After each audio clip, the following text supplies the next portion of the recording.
Hello dear students, today we are starting chapter number 1 class 11th some basic concept of chemistry जो कि हर स्कूलों में लगभग छोड़ दी जाती है। चैप्टर नंबर 2 से स्टार्ट की जाती है क्योंकि उनको नहीं लगता कि चैप्टर नंबर 1 बताया जाए, जबकि चैप्टर नंबर 1 में हमको केमिस्ट्री के बारे में केमिस्ट्री क्या है, इसके डिफिनीशंस क्या हैं, स्टार्टिंग कहाँ से हुई, क्या इसके स्कोप्स हैं। तो बिना स्कोप्स के जाने हम किसी चीज़ को आगे बढ़ाएं, ये चीज़ ठीक नहीं होती है। जैसे कि इसकी हम थोड़ा सा एक एग्जांपल्स आपको देंगे। कोई भी मूवीज होती है या दो बच्चे आपस में टॉक कर रहे होंगे तो तीसरा कोई देखता है, यार इन लोगों के बीच में क्या केमिस्ट्री चल रही है।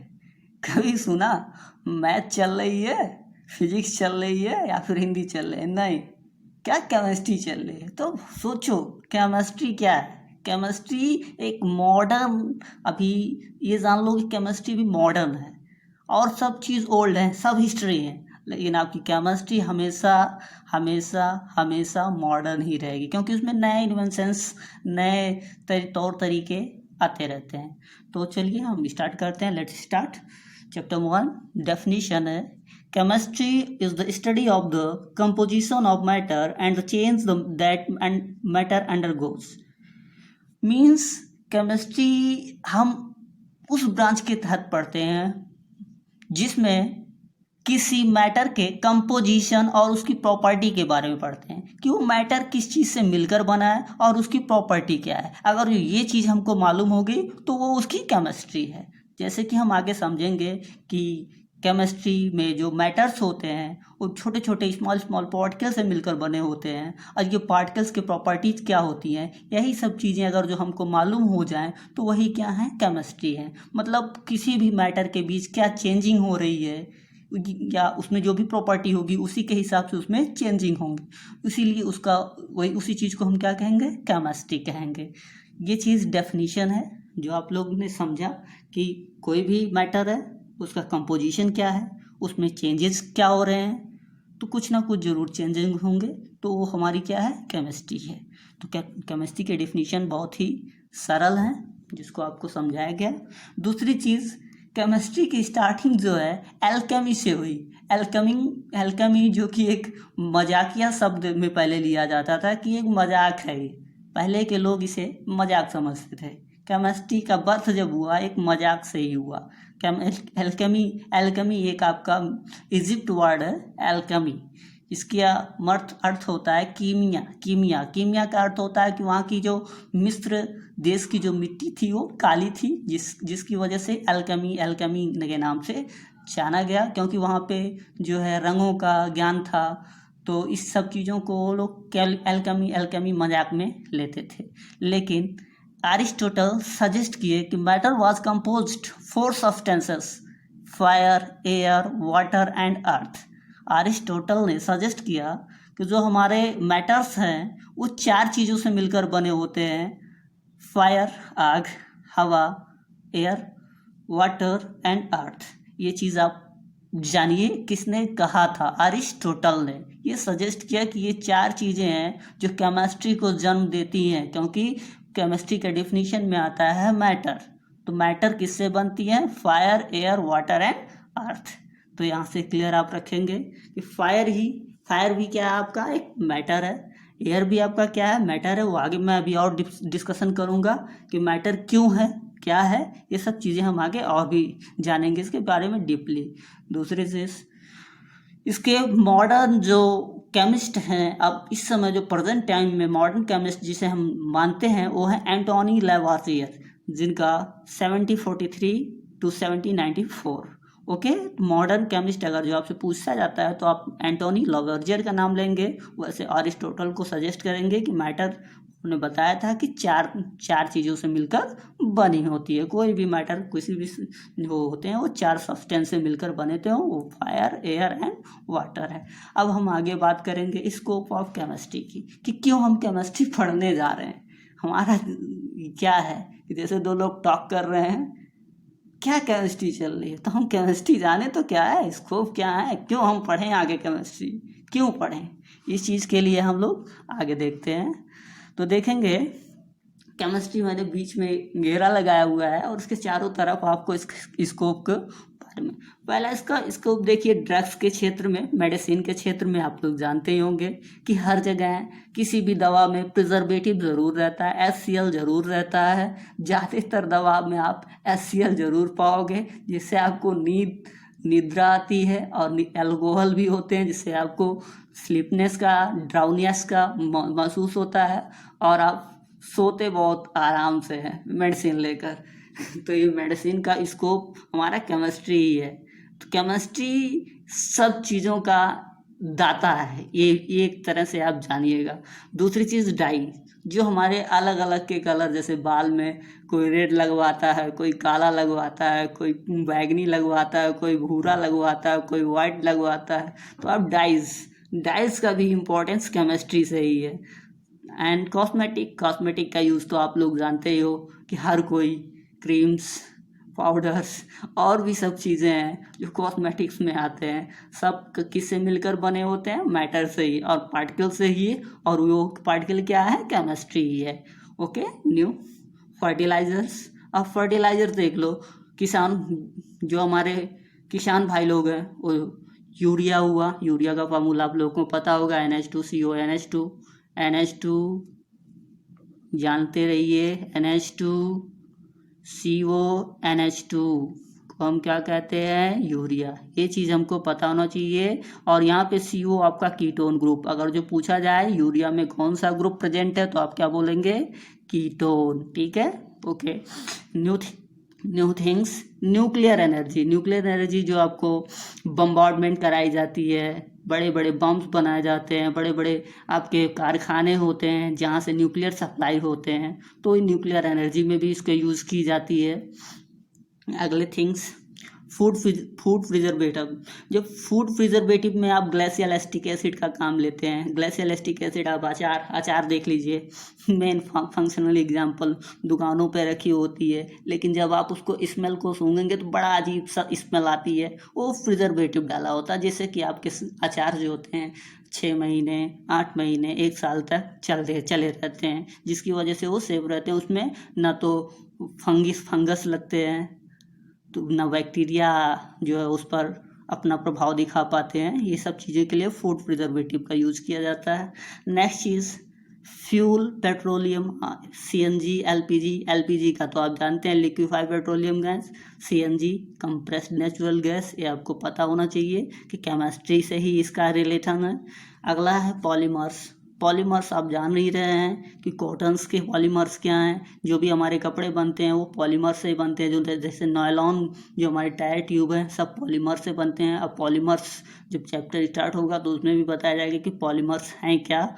बस इतना आप याद रखिए कि जो कपड़े होते हैं वो भी पॉलीमर से बने होते हैं, नॉयलन्स के, रबर्स के, जो भी चीज़ें होती हैं वो भी क्या है, पॉलीमर्स के ही बने होते हैं। ऐसे ही हम लोग सीमेंट्स और ब्रिक्स की बात कर लें, cements, Portland cement first year में पढ़ना है हमको, ब्रिक्स के बारे में भी पढ़ना है, लेकिन सीमेंट्स हम लोगों को ज़्यादा पढ़ना है। पोर्टलैंड सीमेंट्स का फॉर्मेशन कैसे होता है, वो भी एक हमारा केमिस्ट्री का ही ब्रांच है। और भी कई ब्रांचेज हैं केमिस्ट्री में, इतने आपको दिखाए गए जिससे आपको मालूम चला कि पूरी लाइफ में अगर जो यूज होता है तो इन्हीं सभी चीज़ों का यूज होता है, कोई ऐसा चीज़ नहीं है जो वेस्टेज है उसमें। तो आप किस पर डिपेंड हैं, अब ये सोचिए। केमिस्ट्री ही आपका मेन ब्रांच है जो आपको या पूरे वर्ल्ड को चला रहा है। तो इसलिए समझिए chemistry is a main topic of all subject. Okay, जैसा कि हमने पहले डेफिनेशन में ये डिस्कशन कर लिया, कोई भी केमिस्ट्री तभी होगा जब कोई भी मैटर हो उसका कंपोजिशन हमेशा चेंज हो या उसमें कुछ ना कुछ बदलाव होते रहें, तो उसे हम क्या कहते हैं, केमिस्ट्री। तो हम नेचर ऑफ मैटर्स के बारे में पढ़ेंगे कि हमारे मैटर्स के नेचर्स क्या होते हैं।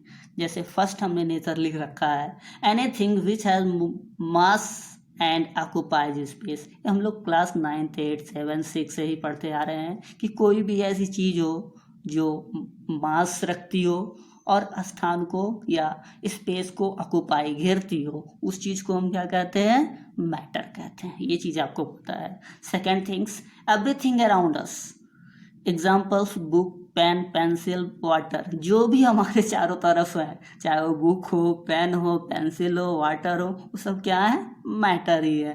ठीक। And all living beings are compose matter, और जितने भी लिविंग बींग्स हैं, जितने भी जीवित प्राणी हैं, सब क्या है, किससे बने हुए हैं, मैटर से ही। आप लोग याद रखो कि सबके अंदर जो है नाइट्रोजन है, फास्फोरस है, सल्फर है, कैल्शियम है, सब ऑर्गेनिक चीज़ें हैं। ठीक है। तो all living things are mainly made up of organic compounds. अभी हम लोग ऑर्गेनिक इनऑर्गेनिक का डिफिनीशन तो पढ़ नहीं रहे हैं, ऑर्गेनिक इनऑर्गेनिक फिजिकल। आप जानिए chemistry is divided in 3 branch, main 3 branch, physical, inorganic and organic.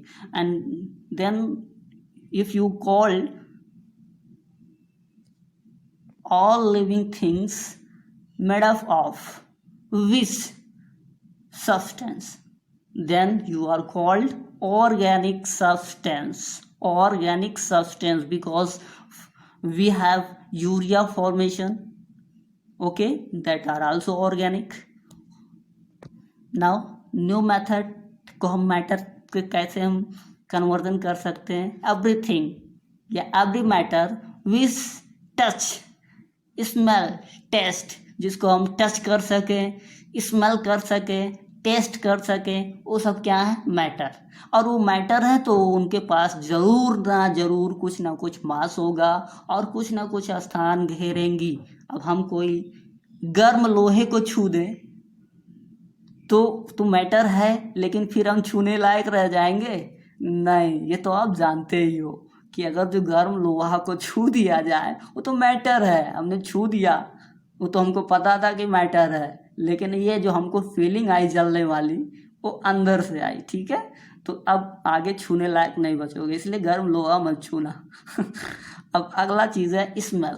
अब हम कोई पॉइजनस गैस स्मेल करें तो हमारा क्या हाल होगा, हम तो गए, फिर आगे सूंघने लायक नहीं बचे। ठीक है। लेकिन वो जो स्मेल जो गैस है वो क्या है, आपका मैटर है। तो मैटर है तो किस में कन्वर्जन होगा, केमिस्ट्री में ही, उसको हम पढ़ेंगे। ठीक। अगला चीज टेस्ट, पोटेशियम साइनाइड, जिसे हम केशियन कहते हैं, जिसे हम क्या कहते हैं, केशियन। आप लोग टच भी पढ़ लिए, स्मेल भी पढ़ लिए। अगर जो टच लोहा करोगे कोई गर्म तो फिर टच करने लायक नहीं रहोगे, और अगर जो कोई पॉइजनस गैस स्मेल करोगे, जैसे मेथिल आइसोसाइनाइड आपको भोपाल गैस ट्रेजेडी में मिली थी, अगर जो वाली गैस मिल गई फिर बल्ले बल्ले आप लोगों का। नेक्स्ट टेस्ट, अगर जो आप पोटेशियम साइनाइड का कर रहे हैं तो साइनाइड का टेस्ट इतना खराब है, आपके जीभ पर पहुँचते ही आप राम नाम सत्य, तो इसलिए पोटेशियम साइनाइड का भी आप टेस्ट नहीं कर सकते। तो क्या वो मैटर नहीं है, मैटर है। इसमें भी टच कर सकते हो, स्मेल कर सकते हो, टेस्ट कर सकते हो, उनको भी हम क्या कर सकते हैं, मैटर। लेकिन ये क्या, एक एहसास है, फिजिकल बैरियर्स है। Okay. Now we are discuss about fundamental property of particles. जो हमारे मैटर्स होते हैं वो छोटे छोटे पार्टिकल से मिलकर बने होते हैं, ये आपको पता होगा। तो हम कैसे जानेंगे कि उनकी वो पार्टिकल्स हैं, तो उन पार्टिकल का नेचर क्या होगा, वो कैसे मैटर को क्रिएट करते होंगे। तो उसके लिए हमको उनका नेचर जानना होगा कि पार्टिकल का नेचर क्या है। तो firstly we are know that the particles of matter attract each other. अब हमको पता है कि जब तक जैसे बालू, जैसे एक पत्थर ले लो और पत्थर को तोड़ो तो छोटे छोटे पत्थर क्या हो जाएंगे, अलग हो जाएंगे। ऐसे आप एक चौक ले लीजिए और चौक को इस तरह से मारिए आप, चौक बहुत धूल के कण की तरह उड़ेंगे। तो इससे क्या मालूम चल रहा है कि छोटे छोटे कणों से मिलकर क्या हुआ, मैटर बना हुआ। वो जो चौक हुआ है छोटे छोटे चीज़ों से, पार्टिकल से मिलकर बना हुआ है, तो उस चौक को हम क्या बोल रहे हैं, मैटर। तो अब उसमें क्या नेचर है, एक दूसरे को अट्रैक्ट करने का। अगर जो एक दूसरे को अट्रैक्ट नहीं करते तो क्या मैटर, क्या चौक बनता, नहीं बनता। अब ये जो बालू के कण हैं छोटे छोटे, वो आपस में बंधे ना होते किसी फोर्स के वजह से, तो क्या वो आपके पत्थर बन पाते, नहीं बन पाते। तो इस वजह से क्या होता है, जो पार्टिकल्स होते हैं उनमें एक अपना जो कैरेक्टर होता है वो क्या होता है, एक दूसरे को खींचने का कैरेक्टर होता है, जिसकी वजह से वो मैटर फॉर्म करते हैं। इसलिए जब ये कैरेक्टर होता है एक दूसरे को खींचने के लिए, इसलिए उनकी जो वॉल्यूम होती है वो रिजिड होती है, मतलब फिक्स होती है, और उनकी जो शेप होती है वो भी क्या होती है, रिजिड होती है, जो कि फिक्स होती है। Next topic, the particle of matter are in a constant state of motion. जो पार्टिकल्स होते हैं, जो भी आपके मैटर्स हैं, उनमें जो पार्टिकल्स होते हैं छोटे छोटे, वो एक कांस्टेंट मोशन में होते हैं, मतलब उनमें एक मोशन होता रहता है, रिदमिक मोशन होता रहता है, अपने जगह पे वो हिलते डुलते रहते हो, चाहे वो सॉलिड हो, चाहे वो लिक्विड हो, या फिर गैस हो। ठीक है, सॉलिड में भी होता है हल्का फुल्का, जो आपको महसूस नहीं होता। ठीक है, तो इसकी वजह से आगे आपको दिखाया गया है, try to move the particles away from each other, जिसकी वजह से जो पार्टिकल्स होते हैं एक दूसरे से दूर जाना चाहते हैं। इसी मोशन, इसी कांस्टेंट मोशन की वजह से जो मैटर्स होते हैं, जो आपके से आपका ये है, आपका जो है पेन है, पेन में ही छोटे छोटे पार्टिकल से मिलकर बना होता है, लेकिन अगर जो पेन को तोड़ा जाए तो क्या नहीं टूटेगा, टूटेगा तो उसके मैटर्स जो होंगे छोटे छोटे वो दूर चले जाएंगे। तो इनमें भी क्या होता है कि कांस्टेंट जो मोशंस होते हैं, इसकी देखो, the try to move the particles away, जब कोई भी पार्टिकल्स एक दूसरे से दूर जाने की कोशिश करता है, ठीक है, तो क्या होता है, टूटने लगते हैं। ठीक है, तो मतलब उनमें दो तरह का कैरेक्टर, तो पहला कैरेक्टर हमने पढ़ा कि एक दूसरे को खींचते हैं, दूसरा हमने क्या पढ़ा कि the particle away from each other, एक दूसरे से दूर भी जाते हैं, और उस मोशन को हम कहते हैं थर्मल मोशन। क्या बोलते हैं, थर्मल मोशन। जब गर्म किसी चीज को करेंगे तो क्या होगा, वो एनर्जी होगा, एनर्जेटिक होगा, और एनर्जेटिक होगा तो क्या होंगे, दूर दूर जाएंगे। जैसे आप चीनी ले लो, चीनी को पानी में डाल दो और उसको क्या करो, उसको थोड़ा स्टीर करो, हिलाओगे तो क्या होगा, वो पानी के कारण उस मैटर्स के जो चीनी के पार्टिकल्स होंगे उनको अपनी तरफ खींचेंगे। ठीक है, जिसकी वजह से वो क्या होते हैं, घुलते हैं। और वाटर में एक स्पेस होता है जिसमें वो क्या होते हैं, फिल होते रहते हैं। वो चीज़ें अगर जो आपको बोर्ड होता तो और बढ़िया से समझाया जाता, वैसे फिर भी समझने की कोशिश कीजिए। नाउ तो आपने समझा कि दूर क्यों जाते हैं, थर्मल मोशन की वजह से। तो अब ये थर्मल मोशन ऑफ 3 टाइप्स, ये जो मोशन होते हैं थर्मल मोशन, वो कितने तरह के होते हैं, 3 तरह के। एक vibrational motion, rotational motion and translational. Now we are discussing about first, vibrational motion. Vibrational motion only solid में पाया जाता है, जो वाइब्रेट करते हैं। ठीक है, जिसकी वजह से वो अपनी जगह पे फिक्स पोजीशन पे होते हैं, बस क्या होते हैं, वाइब्रेट करते रहते हैं, वाइब्रेशन में रहते हैं। वाइब्रेशन मतलब जैसे ये सॉलिड है आपका, इसमें एक मैटर है, तो ये ऐसे ऐसे इधर इधर जाएगा, लेकिन वो अपनी जगह पे फिक्स रहेगा। इसलिए क्या होता है, no change volume and shape. इसलिए जो सॉलिड होते हैं उनमें वॉल्यूम में और शेप में कोई चेंजिंग नहीं होती। नेक्स्ट स्टेप, इन ए सॉलिड। अब ये आपके नीट के क्वेश्चंस हैं, how many motion are found, thermal motion are found, then your answer is 3 types: vibrational motion, rotational motion and translational motion. In which found vibration motion, बोलेंगे solid. Rotational and vibrational motion किस में पाया जाता है, तो बोलेंगे liquid. Translational motion पाया जाता है किस में, तो बोलेंगे आप gases. That are very important point of view of NEET. Okay, NEET preparation. Now second, in a solid the attractive forces overcome thermal motion. इसमें जो अट्रैक्टिव फोर्सेस होते हैं वो थर्मल मोशन से क्या होते हैं, कम होते हैं, ज़्यादा होते हैं. क्या होते हैं, ज़्यादा होते हैं. अट्रैक्टिव फोर्सेस जब थर्मल मोशन से ज़्यादा होते हैं तो जिस वजह से वो क्या होते हैं, दूर दूर पार्टिकल्स नहीं जाने पाते. अगर जो थर्मल मोशन अधिक हो जाए और अट्रैक्टिव फोर्स कम हो जाए, मतलब खींचने वाला फोर्स कम हो जाए, और थर्मल मतलब गर्म, हीटनेस ज़्यादा हो जाए, तो दूर नहीं जाएंगे, दूर जाएंगे. लेकिन क्या होता है, वाइब्रेशनल मोशन में थर्मल मोशन कम होते हैं, लेकिन जो उसके अट्रैक्टिव फोर्सेज होते हैं, एक दूसरे के खींचने वाले पार्टिकल्स को, वो फोर्सेस क्या होते हैं, अधिक होते हैं. तो ये किस में हो सकता है, सॉलिड में ही हो सकता है, इसलिए उसमें वाइब्रेशनल मोशन होता है. Second things, rotational motion. Rotational motion liquid shows vibrational and rotational motion. जो लिक्विड होते हैं वो वाइब्रेशनल मोशन भी शो करते हैं और रोटेशनल मोशन भी शो करते हैं। वाइब्रेशनल मतलब वाइब्रेट भी होते हैं और एक तरह से फ्लोएशन भी होते हैं। आपको पता होगा वाटर इस तरह से फ्लोएट भी हो सकता है, इसलिए इसको उसमें दोनों मोशन पाए जाते हैं, एक वाइब्रेशनल भी और रोटेशनल भी। वैसे हम रोटेशनल के थ्रू पढ़ रहे हैं तो आप इस तरह से कह सकते हो shape will change but volume fixed. अब आपको पता है लिक्विड को का शेप क्या होता है, चेंज हो जाएगा, लेकिन वॉल्यूम क्या होगा, फिक्स। जिस भी आप पॉट में डाल दोगे वो उसका स्पेस क्या कर लेगा, घेर लेगा, उसका वॉल्यूम क्या कर लेगा, ले लेगा। लेकिन जैसे ही आप उसको मतलब उसका शेप क्या कर सकते हो, चेंज कर सकते हो। 1 लीटर है तो 1 ही लीटर रहेगा, लेकिन अगर जो बर्तन आप अलग अलग पॉट अगर जो अलग अलग ले रहे हो तो उसका शेप ले लेगा, इसलिए उसका क्या होगा, शेप चेंज हो जाएगा। Third point, translational motion. Translational motion physical variates पर डिपेंड करता है। फिजिकल वेरिएट्स मतलब ये गैसेस में पाई जाती है, अभी मैंने पहले बता रखा है कि ट्रांसलेशनल मोशन गैस में पाई जाती है। When thermal motion completely overcome, when thermal motion completely overcome attractive force and then particles move independent of each other। क्या होता है, अट्रैक्टिव फोर्सेस जब क्या होते हैं, बहुत कम होते हैं according to thermal motion. Thermal motion के कंपैरिजन में जब अट्रैक्टिव फोर्सेस बहुत कम होते हैं, मतलब खिंचाव कम हो और टेम्परेचर अधिक हो तो गैसेस क्या होंगे, दूर दूर जाएंगे। मतलब उसमें अगर जो फिजिकल बैरियर्स ना हो, मतलब पॉट के अंदर अगर जो ना हो तो बिखरते जाएंगे, दूर तक चलते जाएंगे। Okay, now the shape and volume are not fix, जिसकी वजह से उसकी ना तो शेप फिक्स होती है ना तो वॉल्यूम फिक्स होती है।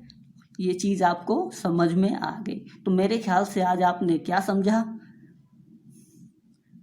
डेफिनेशन, केमिस्ट्री की डेफिनेशन क्या है, केमिस्ट्री की शुरुआत कहाँ से हुई, ये चीज़ आपने समझा। केमिस्ट्री के स्कोप क्या हैं, ये चीज़ समझा। नेचर ऑफ मैटर क्या है, ये चीज़ समझा। इसका न्यू मेथड भी मैंने समझाया, टच स्मेल टेस्ट, जिसमें होगा वो मैटर होगा। और जो मैटर बनते हैं पार्टिकल्स, छोटे छोटे पार्टिकल्स से, उन पार्टिकल्स का जो प्रॉपर्टीज होता है वो क्या है, ये चीज़ आपने समझा। इसके बाद आपको समझाया गया कि जो पार्टिकल्स होते हैं दूसरे से दूर भी जाते हैं तो किस वजह से जाते हैं, वो थर्मल मोशन की वजह से होते हैं। और वो थर्मल मोशन आपको बता दिया गया कि 3 तरह के होते हैं, vibrational, rotational and translational motion. Okay, तो और इस वजह से आपको पूरी चीज़ें जो है आज नॉर्मल चीज़ें बताई गई कि केमिस्ट्री क्यों ज़रूरी है। फिर से वंस अगेन, क्या केमिस्ट्री चल रही है, अब आप लोग सोचिए कि क्या केमिस्ट्री चल रही है। ओके, आपको कैसा लेक्चर लगा आप ज़रूर कमेंट और लाइक सब्सक्राइब ज़रूर कीजिए। ये मेरा फर्स्ट इंट्रोडक्टिव वीडियो है आप लोगों के लिए, क्लास फर्स्ट ईयर के लिए। Okay, keep study, focus study. Okay.